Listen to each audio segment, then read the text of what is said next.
اما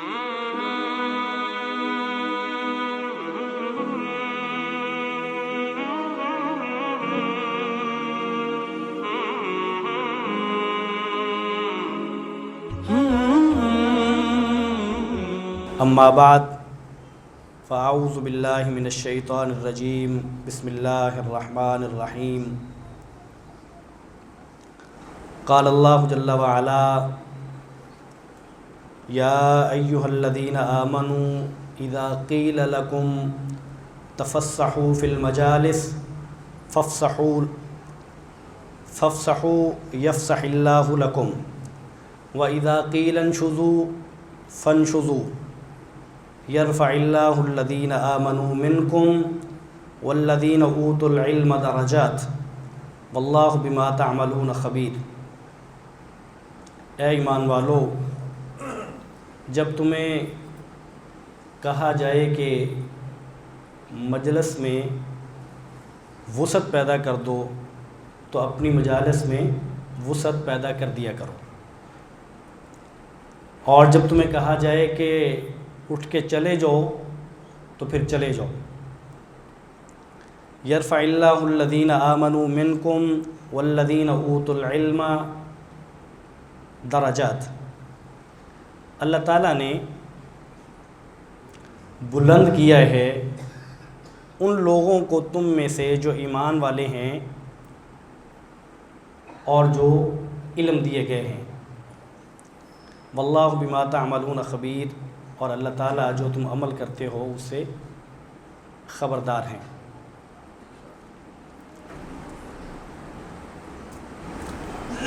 اللہ تعالیٰ نے قرآن مجید میں بہت سارے مقامات پر علم والوں کی فضیلت بیان کی ہے اور ان کا جا بجا ذکر ہے۔ کم و بیش 80 مقامات پر اللہ تعالیٰ نے علم کا ذکر کیا، اور اس مادہ اور روٹ سے آنے والے الفاظ اس سے زائد ہیں۔ دین اسلام جو میرا اور آپ کا دین ہے، جس کے مطابق میں اور آپ زندگی گزارتے ہیں، جب اس کا آغاز ہوا تو وہ بھی علم کے ساتھ ہوا، اور وہ پہلی آیات جو اللہ تعالیٰ نے اپنے نبی پر نازل فرمائیں وہ تھی اقرأ بسم ربک الذی خلق خلق الانسان من علق اقرأ وربک الاکرم الذی علم بالقلم علم الانسان ما لم یعلم۔ اپنے رب کے نام سے پڑھیے جس نے پیدا کیا ہے۔ ان آیات کے ساتھ اللہ تعالیٰ نے اپنی وحی اور دین کا آغاز کیا۔ آپ اس سے کہہ سکتے ہیں کہ اس امت کی ابتدا بھی علم سے ہوتی ہے،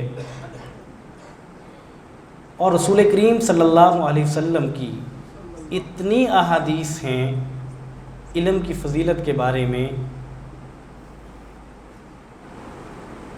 کہ اگر وہ پڑھی جائیں تو صرف احادیث پڑھنے پر خطبہ ختم ہو سکتا ہے۔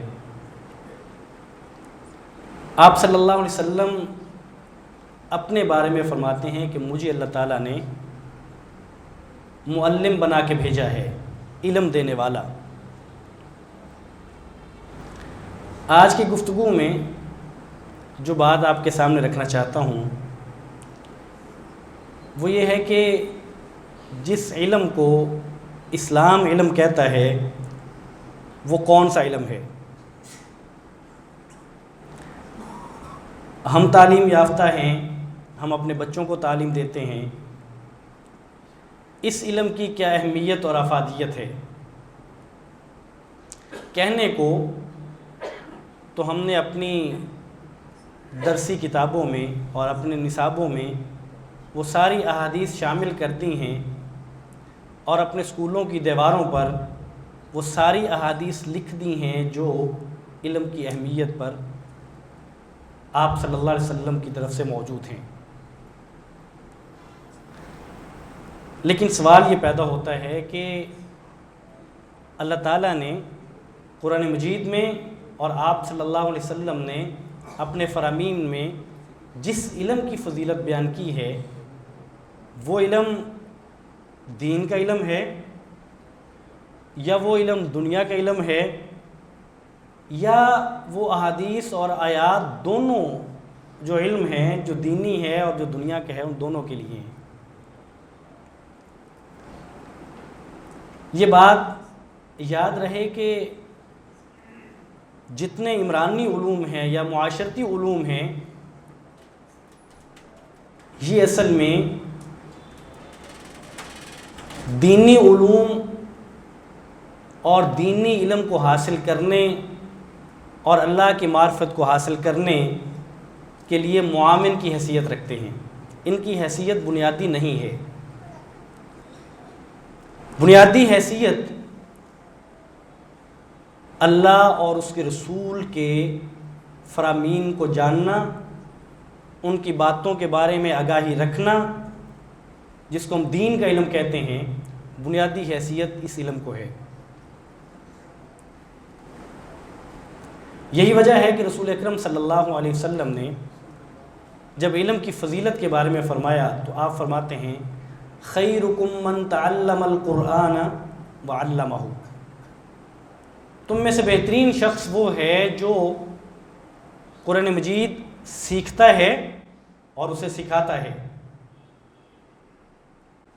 گویا کہ آپ صلی اللہ علیہ وسلم نے قرآن مجید کا نام لے کر اس علم کی فضیلت بیان کی، اور پھر آپ صلی اللہ علیہ وسلم نے اپنی حدیث مبارکہ کے بارے میں اور اپنے فرمان کے بارے میں فرمایا نظر اللہ امرأ من سمع مقالتی، اللہ تعالیٰ اس شخص کا چہرہ تر و تازہ رکھے جو میرے فرامین کو سنتا ہے، انہیں یاد کرتا ہے، اور جس طرح اس نے وہ فرامین سنے ہیں ان کو آگے منتقل کرتا ہے۔ تو یہ حدیث کا علم ہے۔ اور اس کے علاوہ جتنی احادیث ہیں، مثال کے طور پہ آپ صلی اللہ علیہ وسلم فرماتے ہیں کہ جو شخص کسی راستے پر نکلتا ہے علم کی جستجو کرتے ہوئے تو اللہ تعالیٰ اس کے لیے جنت کا راستہ آسان کر دیتے ہیں۔ حدیث مبارکہ ہے آپ صلی اللہ علیہ وسلم کی۔ اس لیے بنیادی اہمیت اور بنیادی ضرورت اور جس کو اسلام علم کہتا ہے وہ دین کا علم ہے، وہ قال اللہ و قال الرسول کا علم ہے کہ اللہ کیا فرماتے ہیں اور رسول کریم صلی اللہ علیہ وسلم کیا فرماتے ہیں۔ یہ بدقسمتی ہے کہ وہ شخص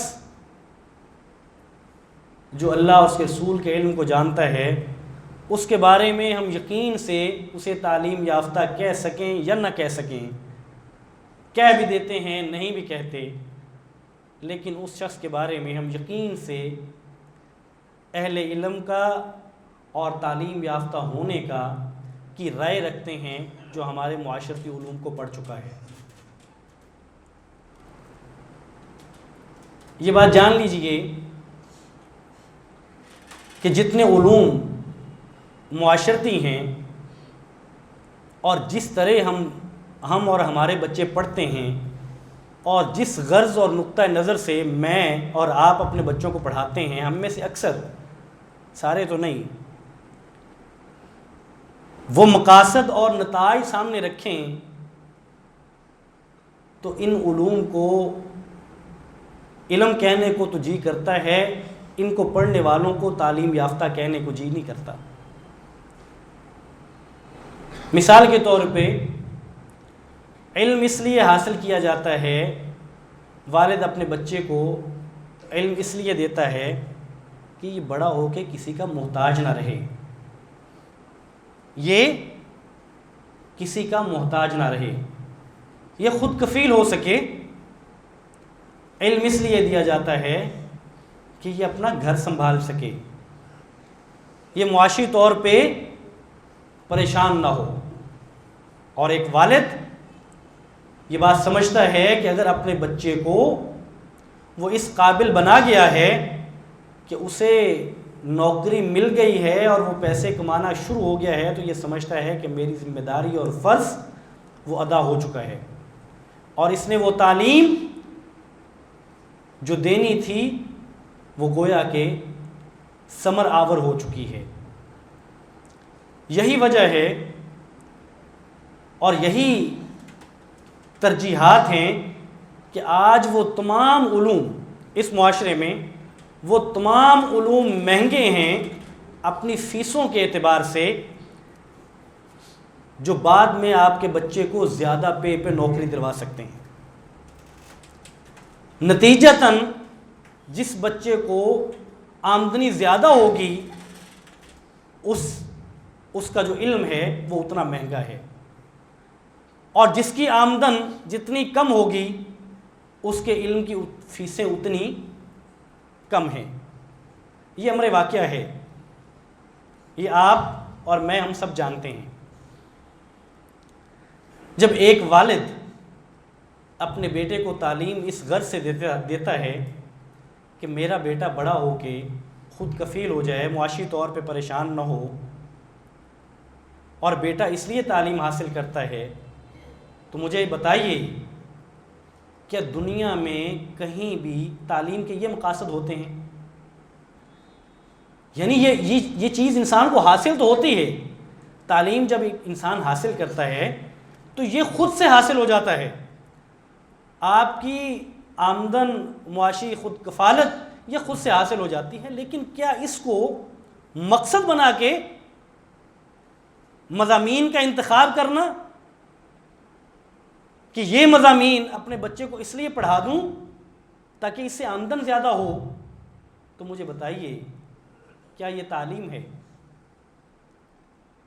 مجھے بتائیے کہ کیا وہ تعلیم ہے اور اسے تعلیم کہا جا سکتا ہے جس کو حاصل کر لینے کے بعد ایک شخص جب عملی میدان میں جاتا ہے،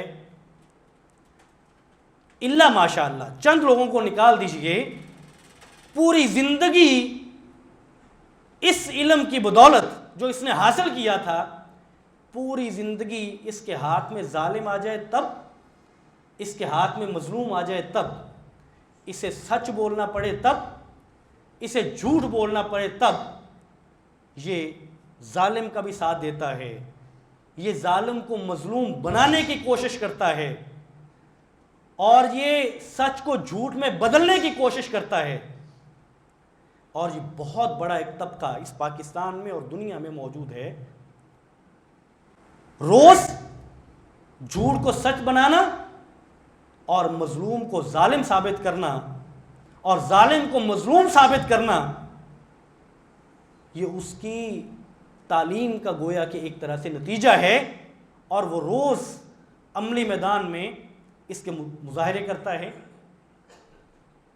آپ کہیں گے، جب آپ بات کریں گے تو آپ کو یہ بتایا جائے گا کہ یہ دنیا کا یا پاکستان کا تعلیم یافتہ ایک طبقہ ہے، اور خود کو وہ شخص سینہ چوڑا کر کے بتاتا ہے کہ میں تعلیم یافتہ ہوں۔ کیا تعلیم کا مقصد جھوٹ بولنا ہوتا ہے؟ اگر تعلیم سکھائے تو بھی، اگر تعلیم نہ سکھائے لیکن کسی شخص کو اپنے عملی میدان میں جا کے اس کی مجبوری بن جائے، تو بتائیے کہ ایسا شخص اس کو تعلیم یافتہ کہنا چاہیے؟ ایسا شخص جو اپنے پیسے کی خاطر کسی بھی شخص کے ساتھ کھڑا ہو جائے اور کسی کے لیے بھی اپنی خدمات پیش کر دے اور کسی کی بھی وکالت پیش کرنا شروع کر دے، کہ ایسا شخص تعلیم یافتہ ہے؟ کہنے کو والد سے پوچھیں تو والد کہتا ہے آپ بچے کو کیوں تعلیم دے رہے ہیں؟ میں اس لیے دے رہا ہوں کہ میرا بچہ اچھا انسان بن جائے۔ بیٹا آپ کیوں تعلیم حاصل کرتے ہو؟ آپ کیوں ڈاکٹر بن رہے ہو؟ میں سر اس لیے بن رہا ہوں تاکہ میں خدمت خلق کر سکوں، میں لوگوں کی خدمت کر سکوں۔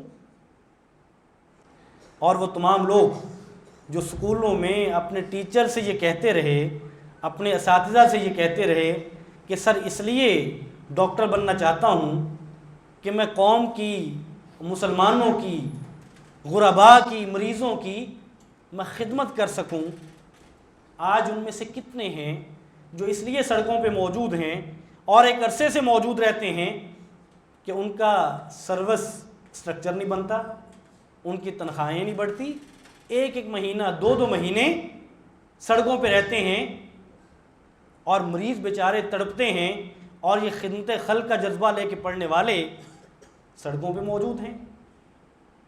میرا مقصد کسی ایک طبقے کو، کسی ایک شعبے کو، کسی ایک پروفیشن کو کی بات کرنا نہیں ہے، مقصد یہ ہے کہ تعلیم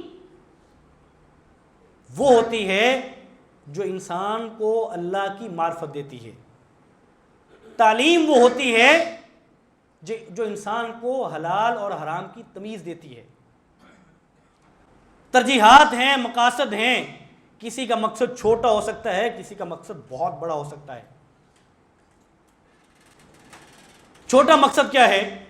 یہ مقصد اتنا چھوٹا ہے کہ ایک باشعور آدمی اس غرض سے اپنی صلاحیتیں اپنی اولاد پہ لگا دے، اپنا مال اپنی اولاد پہ لگا دے، اور اپنی اولاد کی زندگی اور اس کی صلاحیتیں اور اس کے اوقات کھپا دے اس مقصد کے لیے کہ میرا بیٹا روزی کمانا شروع ہو جائے گا، اور پھر وہ یہ سمجھے کہ میں دنا آدمی ہوں، جو میں اپنی اولاد کے بارے میں سوچتا ہوں اور جو میں معاشرے کو چیز دے کے جا رہا ہوں وہ سب سے مفید ہے، اور مقصد اتنا چھوٹا ہو۔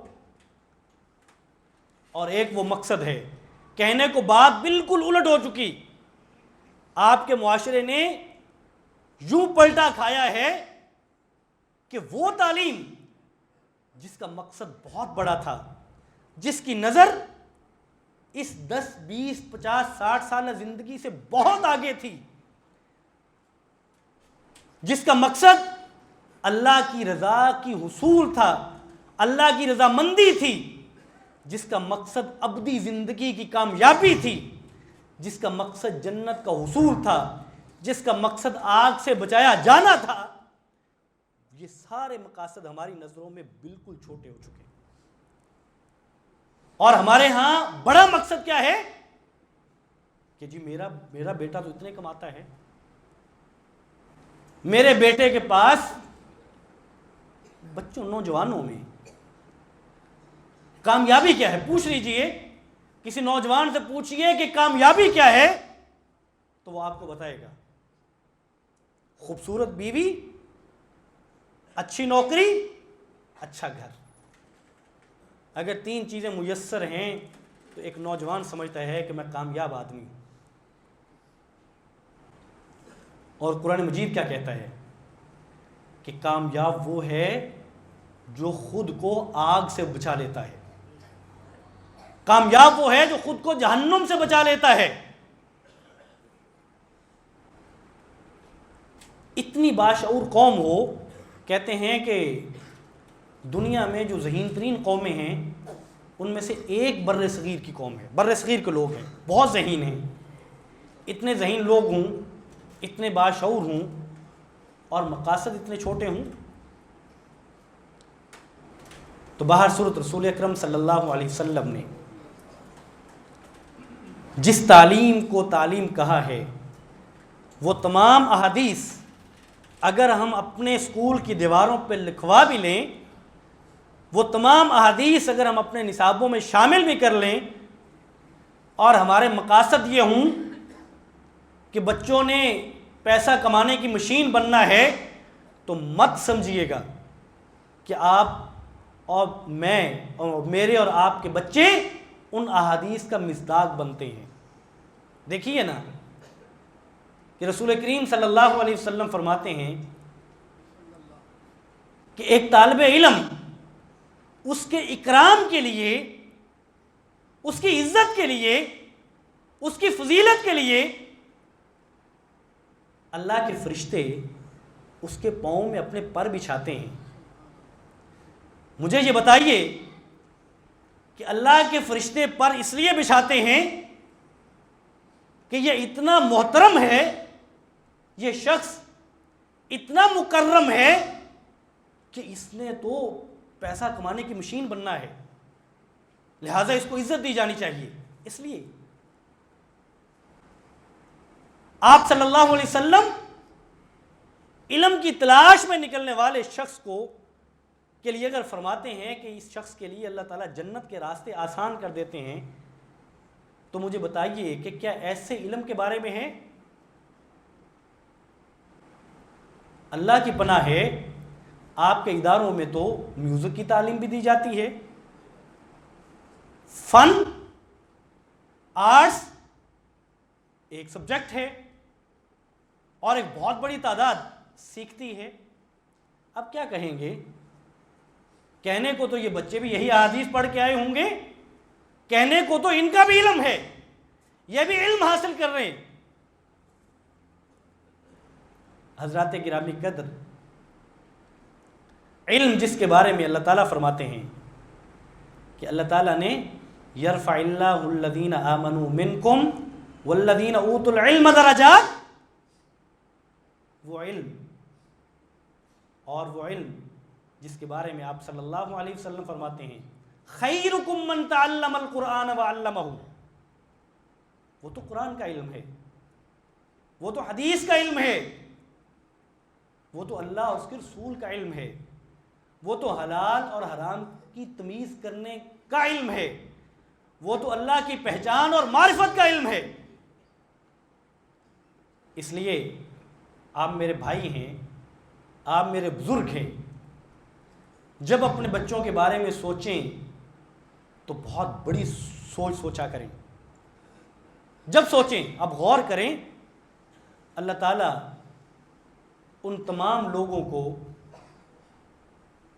اپنی رحمت کی آغوش میں لے لے اور اللہ انہیں معاف کر دے جن کی یہ 1-2 دن پہلے اموات ہوئی ہیں ٹرین حادثے میں. اب مجھے بتائیے, جن لوگوں نے وہ مناظر دیکھے ہیں, اور خاص طور پہ ایک تصویر سوشل میڈیا پہ وائرل ہے کہ ایک شخص اس گاڑی کے دروازے میں ہے اور آگ اسے جھلسا رہی ہے, اگر وہ میں اور آپ نے مناظر دیکھے ہیں تو مجھے بتائیے کہ میں اور آپ اپنے بچوں کے لیے ایسی چیز کا انتخاب کر سکتے ہیں جو ایسی جھلستی اور ایسی نہیں اس سے کئی گنا زیادہ جھلستی آگ سے ان بچوں کو نہ بچا سکیں؟ وہ بچوں کا کیا مستقبل ہے جو بچوں کو اللہ کی آگ سے نہ بچا سکے؟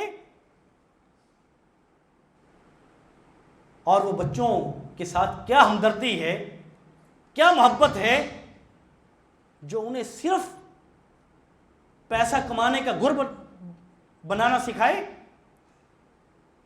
جو بہت چھوٹا اور اس عارضی اور بہت چھوٹی اور ناپائیدار زندگی کے لیے ہو, اس کو آپ بچوں کا مستقبل بنا دیں, اس کے لیے پوری زندگی اپنی بھی کھپا دیں, اپنے بچوں کی صلاحیتیں لگا دیں, اس کے لیے آپ کے پاس دن کے 12 گھنٹوں میں سے 6 سے 8 گھنٹے ہوں, اور جو حقیقی کامیابی اور نجات کا ذریعہ بننے والا علم ہے اس کے بارے میں آپ کو فکر ہی نہ ہو. اگر بچے سیکھ جائے تو بڑی اچھی بات ہے, نہ سیکھیں تو نہ صحیح. وہاں آپ کو فیس نہیں دینا پڑتی, آپ پھر بھی پریشان نہیں ہوتے, اور جہاں آپ کو فیس دینا پڑتی ہے آپ قرض اٹھا کے بھی دیتے ہیں, اور اس کو آپ اپنے بچے کا مستقبل کہتے ہیں. حضرات گرامی قدر, میرا مقصد ان علوم کو کی اہمیت کو کم کرنا نہیں ہے, یہ اہم علوم ہیں. میں صرف یہ بتانا چاہتا ہوں کہ ہمیں اپنی ترجیحات کو درست کرنا ہے. میری اور آپ کی ترجیح اپنے بچوں کے بارے میں اور اپنے بارے میں, میرے اور آپ کے مقاصد اپنے بارے میں اور اپنے بچوں کے بارے میں وہ ہونے چاہیے جو حقیقی کامیابی کی طرف لے جانے والے ہوں. کوئی معلوم ہے زندگی کا، یہ ہمارے ہمسائے انصاف سٹور والے، اللہ تعالیٰ انہیں غریق رحمت کرے، اللہ تعالیٰ ان کی حسنات قبول فرمائے، اللہ تعالیٰ ان کی سیئات سے درگزر فرمائے. معلوم تھا مجھے، ہمارے ایک نمازی بتا رہے تھے کہ میری ان کے ساتھ ایک ڈیل چل رہی تھی. وہ میرے لیے مجھے ایک تعاون دے رہے تھے، مجھے کوئی گھر تلاش کر کے دے رہے تھے. یعنی معلوم تھا ایک انسان کے اپنے اسکیجول ہے، میں نے کل یہ کرنا ہے، میں نے فلاں کے لیے یہ کرنا ہے، میں نے اولاد کے لیے یہ کرنا ہے. انہیں معلوم تھا. بیٹھے بیٹھے درد ہوئی، درد شدید تر ہوتی گئی اور یوں جھک گئے اور روح پرواز کر گئی.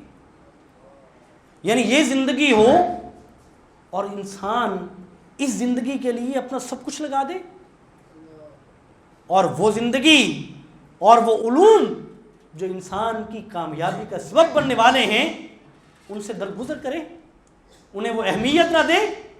اور اہمیت صرف اس لیے نہ دے کہ جی دنیا میں ان کا سکوپ کوئی نہیں ہے، معاشرے میں ان کو پوچھتا کوئی نہیں ہے، اس کا پیکج اچھا نہیں ہوتا. یہ ترجیحات ہیں، یہ مقاصد ہیں. حضرات گرامی قدر، دین کا علم وہ علم ہے جو انسان کو عزت دینے والا ہے، جو انسان کو اللہ تعالیٰ کے اس فرمان کے مطابق جو انسان کو بلند تر کرنے والا ہے. یہ وہ علم ہے آپ صلی اللہ علیہ وسلم کے فرامین کے مطابق جو انسان کو کائنات میں سب سے بہتر بنا دیتا ہے. یہ وہ علم ہے جو انسان کو نبی کے بارے میں آپ اور میں جانتے ہیں نا، نبی کی شان اور عظمت تو میں اور آپ جانتے ہیں. آپ صلی اللہ علیہ وسلم فرماتے ہیں کہ یہ علم انسان کو نبیوں کا وارث بنا دیتا ہے. العلماء ورثۃ الانبیاء. عالم جو ہوتے ہیں، علماء جو ہوتے ہیں، وہ نبیوں کے وارث ہوتے ہیں. اس لیے کہ نبی اپنی جائیدادیں نہیں چھوڑتے، درہم اور دینار نہیں چھوڑتے، وہ نبوت کا علم چھوڑ کے جاتے ہیں، اور علماء اس علم کو آگے بڑھانے والے ہیں. آپ صلی اللہ علیہ وسلم کا جو فریضہ تھا اس کو آگے بڑھانے والے ہیں، اس نبوت کے علم کو آگے پھیلانے والے ہیں اور آگے پہنچانے والے ہیں. اس لیے علماء کو اور دینی علوم کے حاصل کرنے والوں کو آپ صلی اللہ علیہ وسلم انبیاء کا وارث قرار دیتے ہیں. اور علماء وہ ہیں جب علم آتا ہے تو انسان کے اندر تقوی اور اللہ کا ڈر پیدا ہوتا ہے. انما یخشی اللہ من عبادہ العلماء، کہ اللہ سے ڈرنے والے تو اصل میں علماء ہیں. اللہ کے وہ بندے ہیں جو علم حاصل کرنے والے ہیں، جن کے پاس دین کا علم ہے. آج کا پیغام صرف اتنا ہے، آج کے خطبے کا مقصد اتنا ہے کہ اس پوری کائنات میں ہر چیز کو ناپنے اور ماپنے کا ایک ذریعہ نہیں ہے. ہر چیز کو مادے سے نہ ماپیے، ہر چیز کو پیسے سے نہ تولیے. یہ مقصد بہت چھوٹا ہے، اور یہ رزق یہ دینے والے اللہ ہیں. اور آپ صلی اللہ علیہ وسلم فرماتے ہیں جب بچہ ماں کے پیٹ میں ہوتا ہے تو جو چیزیں لکھی جاتی ہیں ان میں سے ایک رزق ہے جو اس کا لکھ دیا جاتا ہے. یہ پھر بھلے جھوٹ بول کے حاصل کرے یا سچ بول کے حاصل کرے، پھر اللہ کو بھلا کے حاصل کرے یا اللہ کو یاد کر کے حاصل کرے، یہ دین کو پشت کر کے حاصل کرے یا دین کو اپنے سینے کے ساتھ لگا کے حاصل کرے، رزق تو اللہ نے دینا ہے. جو اس کے مقدر میں ہے وہ اسے ملنا ہے. یہ شیطان کا دھوکہ ہے کہ اگر یہ کروں گا تو زیادہ مل جائے گا، یہ کروں گا تو کم ملے گا. ایمان اور توکل کا تقاضا یہ ہے کہ جو اللہ نے لکھ دیا ہے میرا اور آپ کا یقین ہو کہ یہ مجھے اور آپ کو ملنا ہے. اس رزق کے لیے ہمیں جھوٹ بولنے کی ضرورت نہ ہو. اس رزق کے لیے ہمیں نمازیں چھوڑنے کی ضرورت نہ ہو. دکان اس لیے کھولے رکھیں کہ نماز پڑھنے میں تو وقت لگ جائے گا, اور اس رزق کا حصول ہمارے لیے کسی ظلم کا باعث نہ بنے, کسی پہ ظلم نہ کر دیں, جھوٹ نہ بول دیں, چوری نہ کر لیں, کسی کا حق نہ مار لیں. اور وہ لوگ جو اس دنیا میں اپنی پوری زندگی دین کے لیے وقف کر کے, دین کے علم کو حاصل کر کے اس دنیا سے جا چکے ہیں, وہ بھوکے نہیں گئے, وہ بھوک سے نہیں مرے. اور وہ لوگ جن کی زندگیاں دنیا اکٹھی کرتے کرتے گزر گئی, اس دنیا سے چلے گئے, وہ اس رزق کو ساتھ لے کے نہیں گئے, وہ یہاں چھوڑ گئے ہیں. دونوں کا معاملہ اللہ کے پاس ہے. ایک کی زندگی اس رزق کو حاصل کرنے میں مارے مارے پھرتے ہوئے گزری ہے, اور ایک شخص وہ ہے جو اللہ کے فرائض کی ادائیگی کرتے ہوئے, حلال اور حرام کی تمیز کرتے ہوئے اس دنیا کو گزار کے گیا ہے. دونوں اللہ کے پاس پہنچ چکے ہیں. اور جو آج بات کرنے والا ہے اور جو بات سننے والے ہیں, ان سب نے اللہ کے پاس چلے جانا ہے. کوئی کیسے جاتا ہے یہ اس کی ترجیح ہے, کوئی کس کو مقصد بناتا ہے یہ اس کی ترجیح ہے. تو حضرات گرامی قدر اتنا کہنا چاہتا ہوں کہ دین کا علم حاصل کریے. دین کا, آپ صلی اللہ علیہ وسلم حضرت ابن عباس رضی اللہ تعالیٰ عنہ کو جب دعا دی تو انہیں کیا دعا دی کہ اے اللہ عباس کو دین کی سمجھ بوجھ دے دے.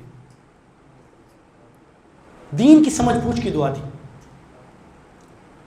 دین کا علم حاصل کریے. دین, اور میں آپ کو بتاؤں, آپ کے لیے شاید یہ بات اجنبی ہو, دین کا علم اگر حاصل کر لیا جائے تو بہت سارے جھگڑوں کو ختم ہونے کا یہ سبب بنتا ہے. بہت ساری لڑائیاں جس کو ہم فرقہ واریت کہتے ہیں, اگر علم موجود ہو تو لڑائیاں نہیں ہوتی. لڑائیاں وہاں ہوتی ہیں جہاں علم نہیں ہوتا, اور ہر بندہ فتوے لگاتا ہے, ہر بندہ مسئلے بتاتا ہے. میں ابھی جب میں آیا ہوں تو مجھے ایک صاحب نے پوچھا کہ حضرت یہ بتائیے کہ آپ صلی اللہ علیہ وسلم وفات پا چکے ہیں کہ نہیں پا چکے. تو میں نے کہا آپ کیوں پوچھنا چاہتے ہیں؟ تو کہنے لگے کہ میرے ساتھ کے دکان والا آدمی جو ہے وہ مجھے یہ کہہ رہا تھا, صبح یا کل ہماری بات ہوئی تو وہ کہنے لگا کہ آپ چونکہ یہ سمجھتے ہیں کہ آپ صلی اللہ علیہ وسلم اس دنیا سے جا چکے ہیں, لہٰذا آپ کی زندگی بھر کی نمازیں ضائع ہو گئی ہیں. اب مجھے یہ بتائیے کہ اگر کسی شخص کا عقیدہ یہ ہو کہ آپ صلی اللہ علیہ وسلم زندہ ہیں, یا اگر ایک شخص کا عقیدہ یہ ہو کہ آپ صلی اللہ علیہ وسلم زندہ نہیں ہیں, تو ان دونوں صورتوں میں نمازوں کا اس سے کیا تعلق ہے؟ نمازیں کیوں ضائع ہوگی ساری زندگی کی؟ تو یہ تو وہ دین ہے جو ہم سیکھتے ہیں. ہم مجلس لگا کے بیٹھتے ہیں, باتیں سنائی جاتی ہیں, وہی ہمارے لیے دین ٹھہرتی ہیں. ہم ٹی وی لگاتے ہیں, جو بتایا جاتا ہے وہ ہمارے لیے دین ہوتا ہے. تو بہر صورت دین کا علم سیکھیے.